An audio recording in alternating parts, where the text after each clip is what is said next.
Well, good morning everybody and welcome back to Sandy Bottom Homestead, the indoor edition. We're going to be talking about these seedlings here, and I want to cover the basic necessities of them and how we treat them. So it's lights, food, fertilizer, water, and oxygen. And once you get all that straight, then it's basically just smooth sailing. So we've got multiple stages of plants going on here, and this is just our winter crops or our spring crops. So they'll be going out in winter when it's still cool, months before our warm season crops come out. And so we're getting these ready to go outside, some of them, and some of them we're just taking care of. But before we get started, I do want to say, if you need help with a seed starting schedule, you can definitely email us below. There's an email address, and we email us and we will get you a seed starting schedule. And I just want to say it's not free because I hand make each and every one of them. And once I figured out how to do it for myself, it's been so much better. What we've got going on here, these are our bobcat cabbages, and you can see they are getting rather good size at this point. These are about 30 days out to go out. And these are our Caraflex cabbages. So you can see they're significantly smaller, but they were started earlier. And they're gonna go into our greenhouse in about a week. So we're gonna get ready to harden these off soon. We've got a bunch of onions that we're gonna trim today. And these can be hardened off whenever we want. We're selling onions. So right now, these are our second batch that we'll get out, or actually our fourth batch and our final batch. So we'll get these out soon. And then when we come down below, we've got Calabrese broccoli, heirloom. We've got Green Magic broccoli, hybrid. We've got more bobcat cabbage, hybrid. And then we've got golden acre cabbage, which is an heirloom. And then down below, empty. Basically our first round. And I do start a lot of plants, and that's because I sell seedlings as well. So some of these are for me, some of these are for people who buy them. So the first thing is all plants need light. And what we have here is, these are our grow lights. These are LED lights. And you don't need to get crazy expensive lights. As a matter of fact, before I went to these LED lights, I'll show you what I used, if I can get it without breaking it. I used these. These work fine. You can get a splitter at Lowe's, you put them in a little silver dome, and then you can put two in one dome, and that'll cover one of those trays roughly. So, you know, you can get six packs out of these. So you can just do a CFL bulb. Now, these are kind of getting hard to buy now because apparently they're toxic. Who would have known that they would have given us toxic stuff? How dare they, those people. So we've got these. Now, these are in an Amazon link below. Actually, this whole setup is in the Amazon link below, from the shelf to the lights to the fans. It's all in there. So these are pretty cheap. There's 6 of them. When I bought them, they were like 50 bucks, and they've probably gone up because of inflation, but these work great. We have them hooked on chains so we can raise them up and lower them down as needed. And the reason why I like these versus, you know, the ones that people use are like 400 or 500 bucks is they're low power. So I can get all of these plants on here, and when I start these, so this one's been raised up a little bit, but this is how close I put my lights to my seeds right off the gate. You can see they're right there. And as they get up and they start to grow and they'll start touching the lights, and I just lift them up. That's great because there's not a lot of heat dissipation. It doesn't let off a lot of heat, so it doesn't burn the plants much. If you let them grow too long, they will.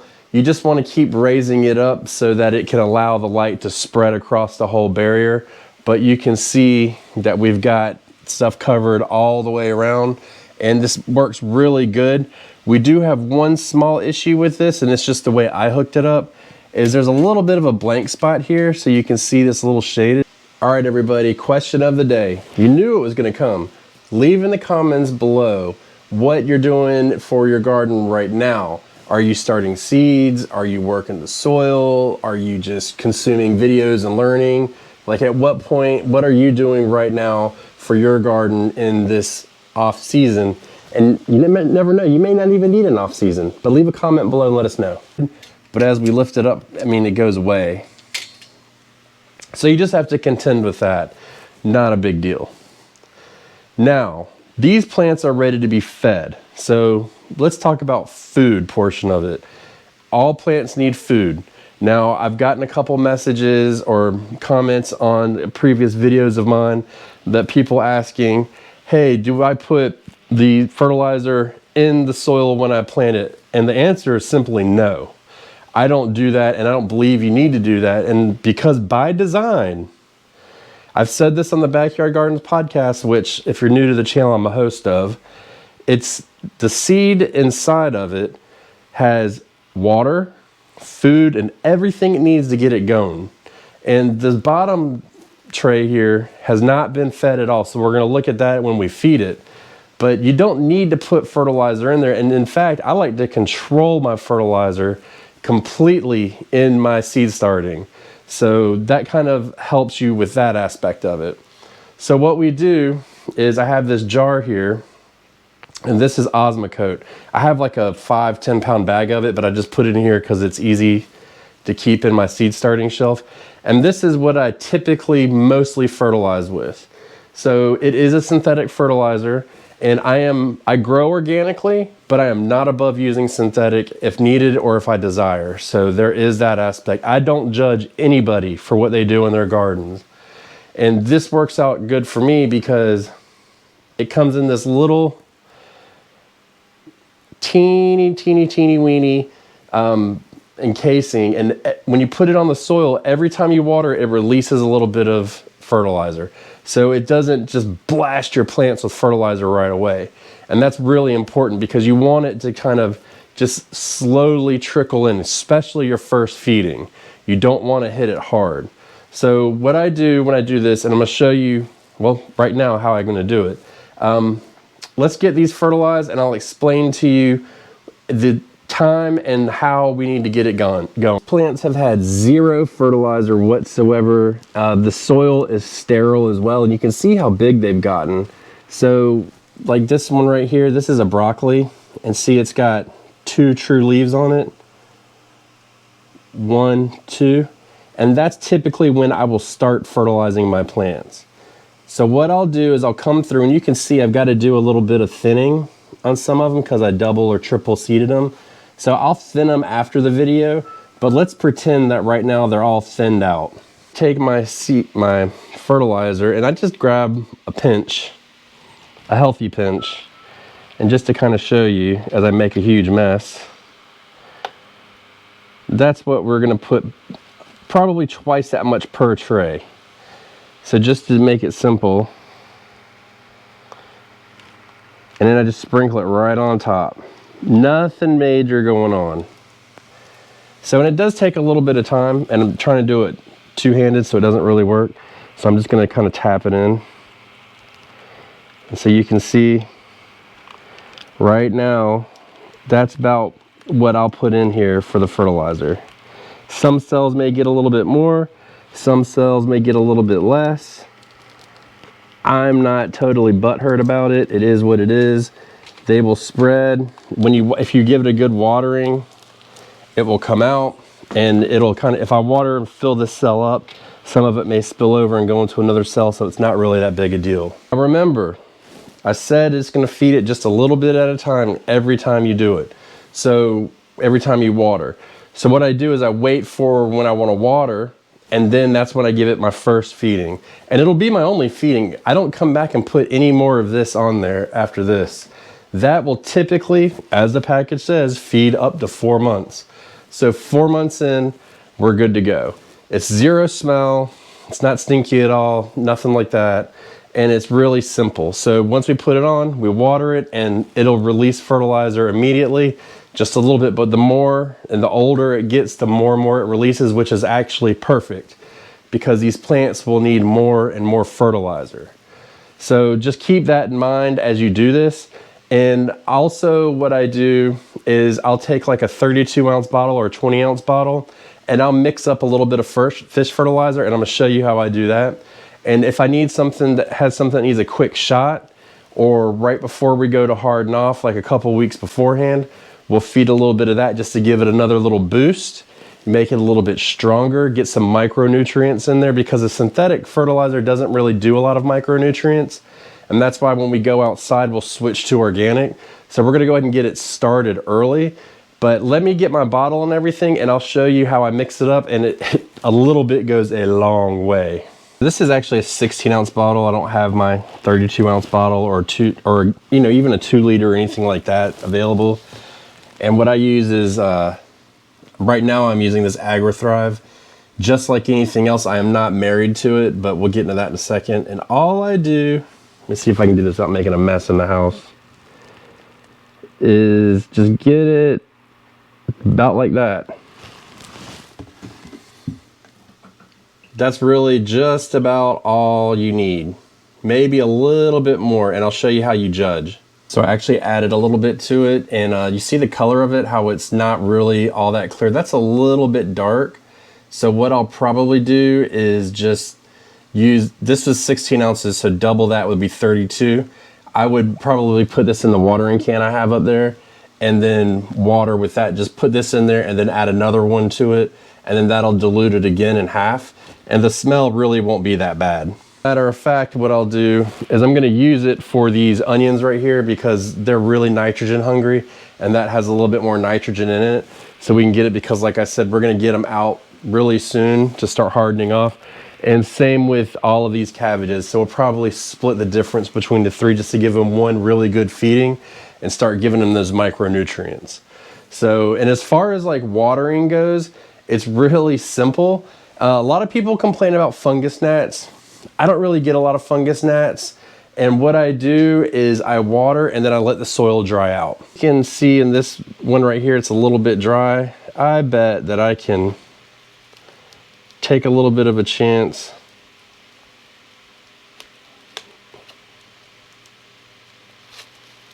and just pull that up. That needs to be watered. Not only does it need to be watered, but it's going to need to be planted very soon. So it's pretty dry, and just letting it do that in itself, it tells the plant, hey, you need to look for more water. Dig your roots down deeper and look for water, and it causes them to spread out more. And so that's what we're wanting to do. So when you let it dry, you don't get the fungus gnats or anything like that. You don't see anything around here. Onions, they need a little bit more water, so I keep them a little bit more moist. And I wouldn't pull them up like that, but that kind of gives you an idea of how much to water. And every plant's going to be a little bit different, but generally if you're doing it by season appropriately, you remember the last video I did about you should be planting these before the frost? That's what these are. So all their water requirements are fairly similar, and they're growing at the same rate for the most part. So it's easier for us to keep track of. Now, if this whole tray was just totally dry, I can bottom water in these giant trays I have here. And these are the Garden Giant trays off Greenhouse Megastore. But if not, I can just go ahead and just water like normal, you know, fill it up or pour it in and just let it go through. And I'm probably I've watered these. I've had these going for about 3 weeks now and watered them twice. That's it. These are about a month old, maybe a month and a half now, I can't remember. And I've watered them 4 times, maybe 3 or 4, and it's getting more frequent. So I watered these cabbages that I just pulled up 3 days ago. So it looks like about every 3 days now I'm gonna need to be watering, which what that tells me is the roots are filling up the cells, and it's time to get ready to start hardening them off. And we need to really watch our weather. We may be able to push it a little bit depending on what our weather is doing. So I just kind of want to keep up with that and keep it going. And that feeds directly into the oxygen part. So you need oxygen, and the fan has nothing to do with oxygen. So the soil is what the oxygen is about. And I'm not really going to get into seed starting soil. Next time I start seeds, I'll do a video and I'll show you what I use. I've made my own and we can discuss all that, but it's easier, just a loose soil that can let air go in, that doesn't get real compacted, is what you need, because those plant roots are going to need oxygen in order to complete the process. So that really helps out with the plant growth and health overall. And then finally, you've got the fan. So the fan is really important. It's almost as important as the light, believe it or not, because we're starting it inside. I just keep this right here. You can see all these plants jiggling, and a lot of times when I talk about my seedlings, you'll see me running my hands over them. All that's doing is strengthening up the cells and the stems to cause them to be, you know, when they go outside, they won't just collapse. They'll be able to withstand the wind. So what I do is I keep them on, they're off until they germinate. They start coming off, I put it on low, and then we come back, and once they start getting bigger, we'll put it on high and just get as much airflow as possible around it. And you can see that that's really gonna make a difference. And if you don't do this, when you put these plants outside, they will flop over. They won't be able to take the natural wind. Even a gentle breeze. So a $5 fan can literally make or break your success in your garden. Don't fail that part of it. So make sure you're using something like that to keep going and keep your seedlings going strong. We're gonna get all of these fed and get them going, but you can get, like I said, basically this whole setup minus the trays, and even some of the trays you can get on Amazon through the link below. If you buy it through there, we'll get a couple pennies, which we really would appreciate. The seed starting stuff and all that, you're welcome to do. But this is really the recipe for success that I use in my garden, or for my garden to get going. This setup right here, basically no more than this, we produce almost 4,000 seedlings a year. So you can see with the right, and I've done all the videos about this, the right containers and pots and methods and timings and all that stuff, you can really pump out a lot of seeds in a very small space.